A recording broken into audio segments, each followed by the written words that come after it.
모니올라 시청자 여러분 안녕하세요.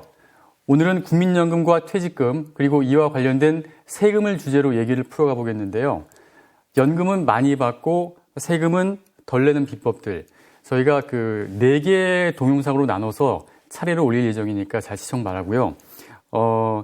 이 분야 그 최고 전문가시죠. 미래에셋 투자연금센터의 그 김동엽 상무님 모셨습니다.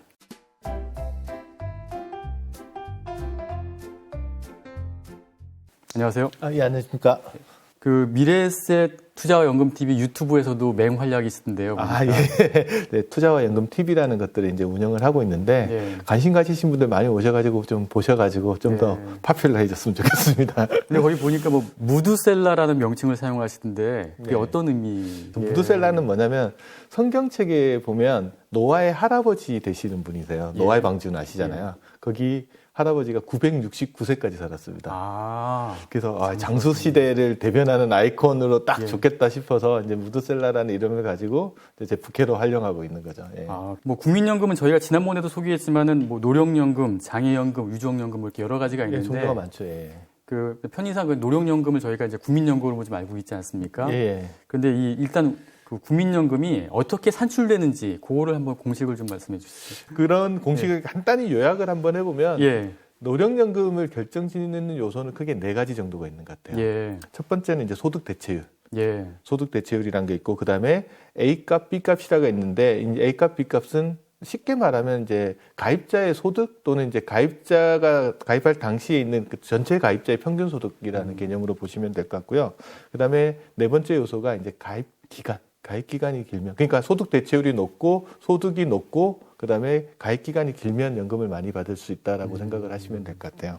자, 그러면 이제 하나씩 살펴보면 좋을 것 같은데, 우선 그 소득 대체율 맨 왼쪽에 있는 거, 그걸 한번 좀 설명해 주시죠. 뭐 소득 대체율이라는 건 뭐냐 그러면 내가 국민연금 가입 기간 동안의 평균 소득 대비해서 내가 연금을 얼마나 받을 수 있는지를 나타내는 지표라고 보시면 될 것 같아요. 그래서 보통 국민연금 제도를 만들 때는 국민연금은 가입을 한 40년 한다라고 가정을 합니다. 그럼 40년 동안 자기가 이제 보험료 낼 때 소득 기준소득이 있을 거 아니에요. 그렇죠. 그 기준소득을 평균을 딱 내보고 그 기준소득을 몇 %를 연금으로 줄 거냐를 결정하는 기준인데, 이게 좀 재밌는 게 1988년도에 국민연금이 도입됐거든요. 그렇죠. 그때 도입될 당시에는 40년간 평균 소득의 한 70% 정도를 주기로 했어요. 충분히 먹고 살 수 있게끔 딱 마련해 놨네요. 제도 도입 초기에 이제 여러 가지 여건이 있겠지만 이제 없는 걸 만들어내고 돈을 내라고 시키는 입장에서는 연금 많이 주겠다고 해야 되는 의도가 있었던 거죠. 그래서 한 70% 정도를 주기로 했는데, 이거 그대로 둬가지고는 재정이 쫓아가지는 못할 것 같아요. 그래서 정기적으로 이거를 재정 건전화 를 위해서 이제 좀 조정을 하고 있는데, 이게 몇 차례 조정을 거칩니다. 그래서 1999년도에는 이게 60%로 떨어지고요. 그다음에 2008년도엔 다시 50%로 떨어지고, 그 이후로 매년 0.5%포인트씩 하락을 하고 있습니다. 그래서 언제까지 떨어지냐 그러면 2028년이 되면은 40% 수준까지 떨어져요. 이런 이야기 많이 하시죠. 40년 어떻게 내냐. 보통 이제 국민연금 의무 가입 기간이 만 18세부터 60세까지잖아요. 그래서 그렇다고 하더라도 대부분 이제 학교 졸업하고 취업하는 시기, 남자 같은 경우는 20대 중후반.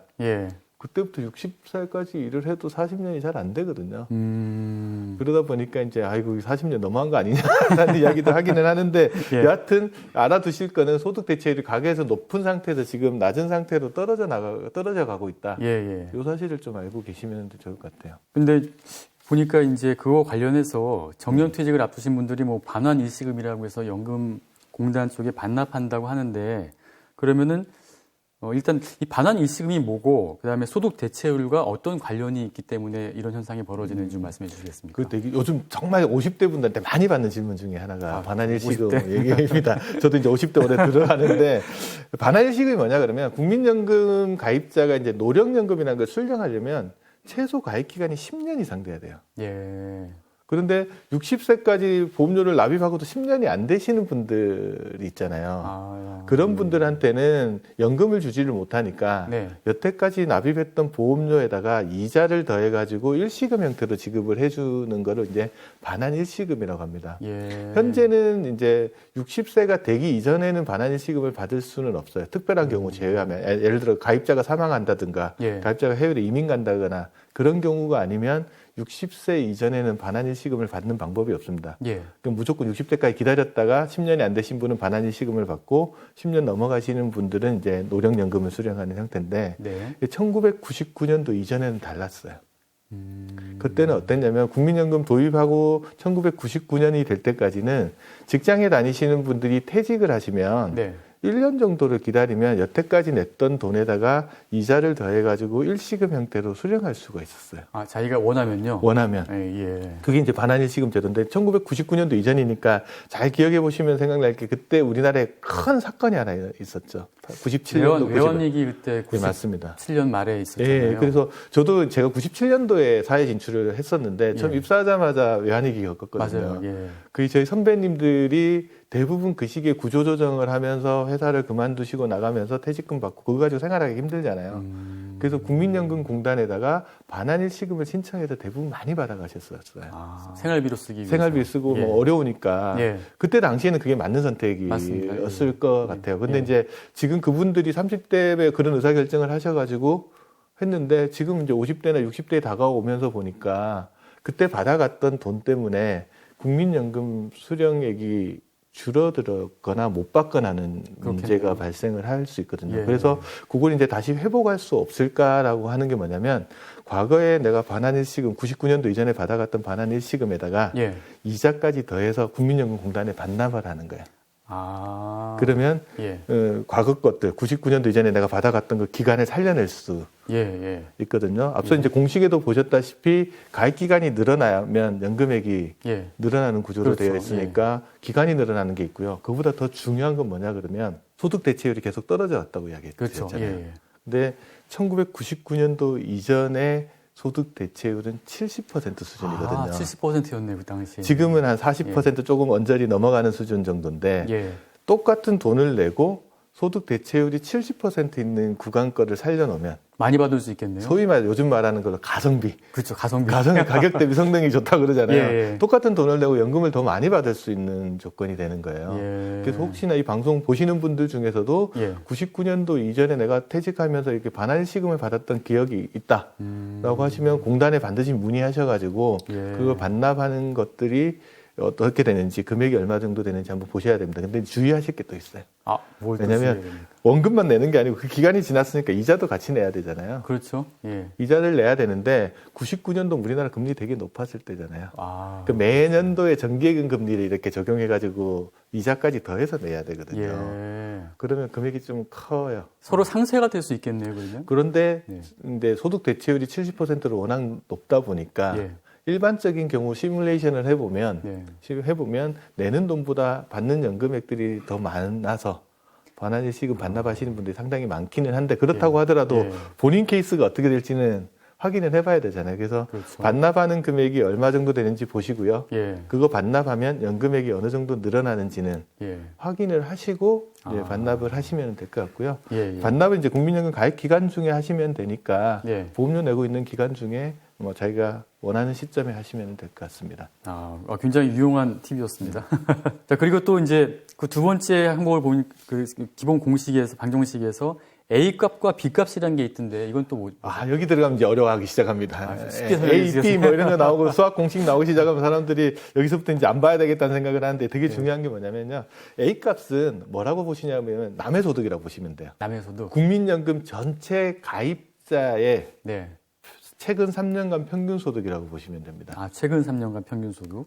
그게 지금 현재 계산을 해보면 한 얼마 정도 되냐 그러면 253만 9천 원 정도 되니까 한 254만 원 정도 된다라고 보시면 됩니다. 254만 원.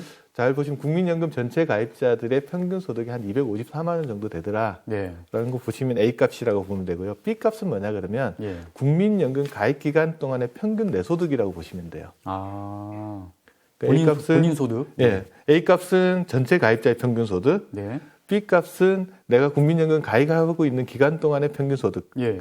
근데 노령연금액을 산출할 때는 전체 가입자 평균 소득하고 남의 소득하고 내 소득을 더해서 평균을 내버립니다. 그럼 어떤 효과가 일어나냐 그러면 예. 전체 가입자 평균보다 내 소득이 좀 작으신 분들은 상대적으로 연금을 더 많이 받는 구조가 될 거고 상대적으로 소득이 좀 더 많으신 분들, 평균보다 많으신 분들은 연금을 좀 덜 받는 거죠. 이게 이제 국민연금이 가지고 있는 세대 내에서 소득을 재분배하는 기능. 그렇겠네요.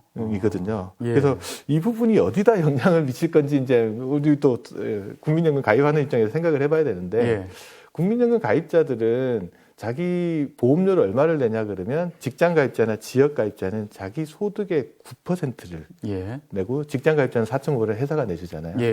그래서 뭐 자기가 보험료를 결정할 일은 없어요. 그냥 소득에 맞춰서 일정하게 내는데 그렇지 않은 사람이 있어요. 누구냐 그러면 전업주부들.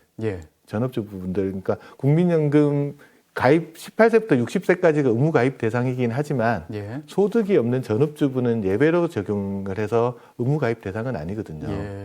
이분들이 국민연금공단에 가서 나도 국민연금 보험료를 내겠습니다라고 신청하는 걸 우리가 임의가입이라고 하거든요. 임의가입. 그때는 임의가입자는 직장 가입자나 지역 가입자는 소득의 9%를 내지만 임의가입자는 소득이 없잖아요. 소득이 없는 상황에서 9%를 낼 수가 없으니 어떻게 결정하냐면 그러면 가이드라인을 주는 거예요. 최소 얼마를 낼 수 있고 최대 얼마 정도를 낼 수 있다라는 가이드라인을 주는데 지금 현재 올해 기준으로 보시면 최저 보험료는 한 9만 원 정도 수준이 되고요. 최고 보험료는 한 45만 2천 원 정도 수준이 된다라고 보시면 돼요. 실질적으로 임의 가입하는 사람들의 상당수가 어떻게 하냐 그러면 거의 최소 보험료 가까이 됩니다. 9만 원에서 10만 원 사이 정도의 보험료를 납입을 하고 연금을 받아요. 그래서 제가 노령연금 예상 월액표라는 것들을 제가 한번 봤더니 9만 원 정도 보험료를 한 10년간 납입한다 그러면 올해 가입해가지고 납입한다 그러면 연금으로 받을 수 있는 금액이 한 18만 원 정도 되거든요. 18만 원이네요. 그래서 10년 동안 보면 그러니까 올해 가입을 해서 한 10년간 냈을 때 18만 원 받거든요. 계산 거꾸로 해보면 한 5년 정도만 연금을 수령하면 낸 돈의 원금은 다 회복할 수 있잖아요. 그런데요? 매력적이잖아요, 그게. 근데 만약에 한 45만 원 정도가 이제 최고 보험료에 해당될 텐데 그 45만 원 정도 10년간 내신 분은 한 39만 원 정도를 39만 원 받을 수 있으니까 뭐 이게 항상 똑같은 건 아니지만 예시로 들어놓은 거니까 보시면 그러면 보험료는 한 5배 정도 올라간 건데 연금액은 2배 조금 남짓 올라가는 모습이잖아요. 그러다 보니까 사람들이 이것만 가지고 의사결정을 딱 하라 그러면 대부분 사람들은 보험료를 적게 내는 쪽으로 의사결정을 하게끔 되어 있어요. 그 수익률 번호는 되게 높아 보이니까. 근데 나이가 들어가면서 좀 선택이 바뀌는 것 같아요. 왜냐하면 처음에는 9만 원 내고 18만 원 내면 훨씬 수익이 좋아 보여서 그걸 선택했는데 나이가 쭉 들어가면서부터는 수익률보다는 내가 절대적으로 받는 연금액이 더 소중해지거든요. 그럼 연금액을 좀 더 많이 받으려면 어떻게 해야 되냐면 보험료를 좀 더 내야 되잖아요. 그래서 이제 국민연금공단 찾아가셔가지고 보험료를 조금 더 인상을 하면 안 되겠냐라고 문의하시는 분들도 많고 좀 더 높이시는 분들도 있으세요. 이제 A값, B값은 그래서 이제 이해가 갔고요. 그 다음에 보니까 또 1 플러스 0.05 곱하기 20년 추가기간 나누기 뭐 12가 있는데 이것도 무슨 의미인가요? 기본연금액이라는 거, 국민연금, 노령연금 받을 때 기본연금액을 한 20년을 가입을 한다라고 가정을 했을 때 100%를 주는 거로 일단은 해놨어요. 그래서 이제 예전에는 이걸 이제 완전 노령연금이라고 했거든요. 20년 내면은 원래 100%를 받을 수 있게 해놓고 20년 이상 납입하시는 분들도 있잖아요. 그러면 1년을 더 납입하게 된다고 할 때 다른 조건이 동일하다 그러면 연금액이 5% 정도 늘어나게끔 산식을 계산을 해놓은 거예요. 거기 나누기 12는 뭔가요? 이 초과 월수로 돼 있으니까. 1년 12개월을 갖다가 20년의 기간을 이제 월 단위 기간이거든요. 12를 해야지 이거 연 단위로 좀 바뀔 수 있잖아요. 그래서 그렇게 보시면 될 것 같고 실질적으로 이제 국민연금을 지금 저희가 도입한 지가 아까 30년 좀 남짓되는 기간이잖아요. 근데 지금 아까 제가 말씀드렸듯이 소득 대체율은 40년을 기준으로 산정을 하니까 이게 40년 채우신 분이 없다는 소리예요, 지금 현재는. 그래서 국민연금이 예를 들면은 용돈연금이다, 금액이 너무 작지 않냐, 이런 비난을 받는 이유 중에 하나는 가입 기간이 짧아서 그런 부분들이 있어요. 그래서 제가 한번 통계를 한번 들여다봤더니 2020년 12월 말 기준으로 해서 노령연금 받으시는 분들이 평균 얼마 받는지 봤더니 한 54만 1,000원 정도를 받고 계세요. 근데 이제 기간을 좀 구분을 해가지고 20년 이상 내신 분들이 받는 연금액을 떼서 보면 한 93만 원 정도 돼요. 그리고 10년에서 19년 사이 정도 내신 분들이 받으시는 금액은 한 39만 6천 원 정도 되거든요. 그래서 가입 기간이 미치는 영향이 상당히 크다. 이 기간이 늘어났을 때 더 많이 받을 수 있기 때문에 전략을 세우실 때 이제 60세 이전에 전략을 세우실 때 어떻게 가입 기간을 늘릴 수 있는 방법들이 뭐가 있냐. 여기서 이제 궁금한 게 그럼 저 같은 경우에는 저도 97년도에 이제 입사를 했으니까 40년은 안 되잖아요. 그럼 97년 전 것도 예를 들어서 뭐 살릴 수가 있나요? 아까 97년 전에 냈던 것들은 이제 아까 97년 전에는 안 냈으니까. 안 냈으니까 그건 안 되고. 그건 안 되고 이제 살릴 수 있는 방법이 크게 몇 가지인데 예를 들어 보면 앞서 설명드렸던 반환일시금 반납 하나가 있고요. 만약에 퇴직을 하시고 소득이 없는 기간 동안 보험료를 안 내시는 분들 있잖아요. 근데 소득이 없으니까 국민연금공단 가가지고 소득 없는 기간 동안 좀 보험료를 안 내게 해달라고 신청하는 걸 이제 납부 예외라고 하거든요. 그 기간 동안 안 내거나 주로 여성분들 같은 경우에는 출산이나 육아 때문에 직장을 그만두시는 경우 그때 이제 전업주부가 되면 납부 예외 신청을 하지 않더라도 이 기간 동안은 납부 예외자가 돼버리고 그러니까 적용 제외자가 돼서 아예 안 내거든요. 이때 안 냈던 보험료를 추후에 가서 내실 수 있으세요. 그걸 추후 납부라고 하고요. 그리고 전업주부 같은 경우에는 가입기간 늘리려면 아까 앞서 설명드렸듯이 임의가입을 한다거나. 그렇죠. 그리고 60세가 넘어갈 때까지 보통 60세까지 보험료 낸다고 생각하시는데 60세 이후에도 나 내고 싶어 하시는 분들은 임의 계속 가입 신청을 하시면 또 보험료를 더 내실 수 있어요. 그거는 그러면 몇 살까지 가능한 겁니까? 이거는 어떻게 되냐면 가입 신청, 그러니까 임의 계속 가입은 원래는 60살까지가 의무 납입 기간인데 두 가지 이유가 있어요. 예를 들면 아까 노령연금을 받으려면 10년 이상 보험료 납입해야 된다 그랬잖아요. 근데 60세가 되는 시점에 딱 봤더니 뭐 5년밖에 안 돼. 그렇죠. 6년밖에 안 돼. 이런 경우가 생길 수 있잖아요. 그런 경우에는 반환일시금 받아가야 되는데 너무 아까워요. 그러면 이제 60세가 되는 시점에 국민연금공단을 가서 나 앞으로 더 낼 거예요 라고 신청을 하신 게 임의계속 가입 신청. 그래서 가입 신청하시고 나서 10년이 될 때까지 쭉 납입하시면 이제 가입 조건을 노령연금 수령 조건이 되면 그때부터 이제 연금을 수령하시는 거 방법이 하나가 있어요. 대부분의 임의 계속 가입 신청하시는 분들은 이 이유 때문에 하시는 경우가 많고요. 근데 이미 10년이 넘어가신 분들 중에서도 보통 퇴직하시고 60세에 바로 연금을 수령하지 않고 보통 62세, 3세 이때까지 공간이 좀 비잖아요. 텀이 비잖아요. 소득이 좀 있으시니까 나 이 기간 동도 보험료 좀 더 내고 연금 더 받을래라고 하시는 분들도 계시거든요. 그래서 이제 임의 계속 가입 신청하시는 분들도 계세요. 그래서 신청은 언제까지 할 수 있냐 그러면 65세가 되는 시점까지 신청을 하실 수 있고요. 내는 거는 자기가 원하는 기간까지 내시면은. 그러면요, 만 18세부터 가입 자격이라고 하셨으니까. 자녀들 같은 경우도 일단 만 18세가 되면은 무조건 가입을 시켜놓는 게 유리하지 않을까요? 그런 생각이 들어가지고. 그런 질문 되게 많이 하시는데 특히 강남에 계신 분들이 많이 하십니다. 그러니까 나는 됐고 이제 자녀분들한테도 뭔가 해주고 싶은 생각들은 뭐 부모라면 다 가지는 생각들이니까 그래서 일단 가입을 해놓고 그럼 18세부터 가입은 시작하잖아요. 그래서 여력이 되면 좀 부모님이 내주시는 것 같은데 그러다가 이제 중단을 시켜놨다가 자녀가 소득이 생기면 뭐 중단된 빈 기간들은 그 자녀들이 메꾸게끔 하면 가입 기간이 상당히 늘어나니까 그런 식으로 이제 국민연금 가입 기간들을 늘려가는 식으로 하시는 분들도 계시는 것 같아요. 근데 일반인들 입장에서 거기까지 해줘야 되냐? 이거 근데 정서적인 면들은 분명히 있어서 이거를 뭐 추천한다 이런 것보다는 이런 방법이 있다라는 것 정도를 아는 것가 좋을 것 같습니다. 실직하고 구직 급여를 받는 동안에는 뭐 국가가 보험료를 어느 정도 보조를 해준다고 그러는데 그건 어떤 제도인가요? 그 실업 크레딧이라는 제도인데 이것도 퇴직하신 분들이 정말 많이 물어보세요.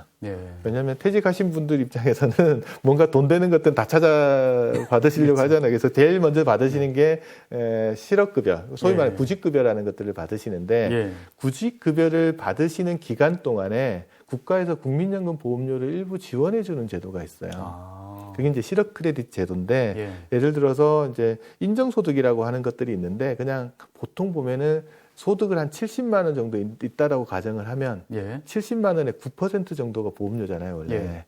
그거에 75%, 그러니까 4분의 3은 국가가 내주고 4분의 1만 그 실직자가 내게 되면 그 국민연금 가입 기간으로 인정을 해주는 제도입니다. 그거를 이제 무작정 계속 해줄 수는 없으니까 국가에서는 생애 통산에서 12달.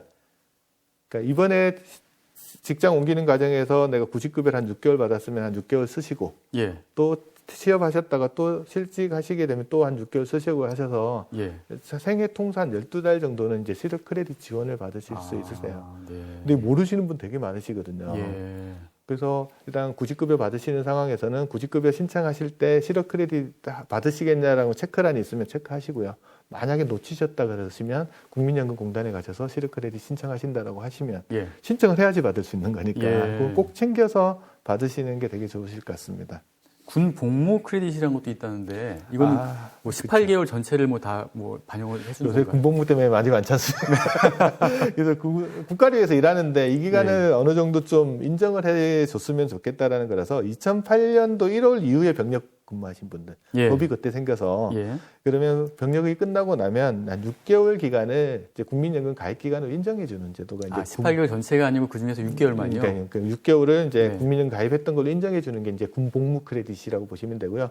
남자만 해주나 또 이런 이야기가 나올 수 있으니까 이제 출산 크레딧이라는 제도도 있습니다. 이게 이제 이것도 똑같이 2008년도 1월에 시행된 건데 2자녀 이상 출산하면 가입 기간을 추가로 인정해 주는 건데 뭐 2자녀는 12달, 3자녀는 30개월, 4자녀는 48개월, 5자녀는 이제 50개월 정도를 인정해 준다. 그러니까 출산하면서 일 못하는 기간들을 어느 정도 인정을 해주는 제도라고 보시면 됩니다. 그래서 이런 것들 잘 챙기셔가지고 가입 기간을 최대한 늘리시는 게 중요합니다. 그리고 그 국민연금을 받으면은 저희가 건강보험료를 어떻게 더 내야 되는 건가요?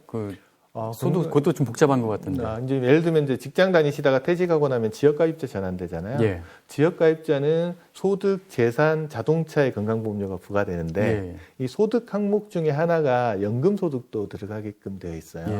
그럼 연금소득의 범위에 대해서 많이 물어보시는데 현재는 연금소득이라는 거는 국민연금, 공무원연금, 뭐 사학연금, 군인연금, 별적운체후연금 같은 이제 공적연금 소득을 연금소득으로 보고 거기에 건강보험료를 부과하는데 이거 연금에까지 부과하면 너무하지 않냐라는 이야기들 되게 많이 하시잖아요. 그래서 전체를 다 소득으로 보는 게 아니고 연금 받은 금액의 30%만 소득으로 보고 예를 들어 내가 연금을 100만 원 받았다면 30만 원만 소득으로 보고 거기에다가 보험료를 부과하는 형태로 되어 있다라고 보시고 그다음에 사적연금들 같은 경우들은 현재로서는 건보료를 부과하지 않는 상황이다라고 보시면 될 것 같습니다.